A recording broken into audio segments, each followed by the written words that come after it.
নমস্কাৰ, মই কুssum কৈলাশ আৰু মই এই ভিডিঅ' মেছেজটিৰ জৰিয়তে এটাই কথা ক'ব খুজিছোঁ। নাগৰিকত্ব সংশোধনী আইনখন যিখন এতিয়া বলবৎ হ'বলৈ গৈ আছে আমাৰ অসমত, সেইখন মই পোনছাতে বিৰোধিতা কৰিছোঁ। যিহেতু আমাৰ বৃহত্তৰ খিলঞ্জীয়াৰ কথা যদি আমি চিন্তা কৰোঁ, বৃহত্তৰ আমি অসমীয়া জাতিৰ কথা চিন্তা কৰোঁ, তেতিয়া এইখন আইন বলবতে আমাক অনাগত দিনত বিপদত পেলাব পাৰে। ভূপেন হাজৰিকাই আগতে এষাৰ কথা কৈ গৈছে যে আজিৰ অসমীয়াই নিজক নিচিনিলে অসম ৰসাতলে যাব।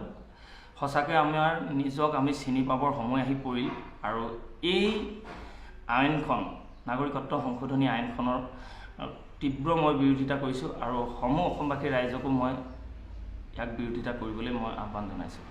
আৰু সেয়ে পোনছাতেই মই সমূহ অসমবাসী ৰাইজক কওঁ যে এই আইনখনৰ বিৰুদ্ধে আপোনালোকে মাত মাতক এবাৰ।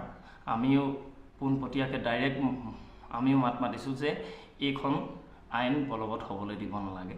আৰু বৰ্তমান এই জাতিৰ এই সংকটৰ সময়ত সমূহ দল সংগঠনক মই একেলগে এই নাগৰিকত্ব সংশোধনী আইনখনৰ বিৰুদ্ধে মাত মাতিবলৈ মই অনুৰোধ জনাইছোঁ। বৃহত্তৰ খিলঞ্জীয়া আমাৰ অসমীয়াৰ কাৰণে মই চৰকাৰকো আহ্বান জনাইছোঁ যে তেখেতলোকে এবাৰ নিজক অসমীয়া হিচাপে তেখেতলোকে এবাৰ চিন্তা কৰি কথাটো চালি জাৰি চাই এটা ভাল ডিচিশ্যন যাতে লয়।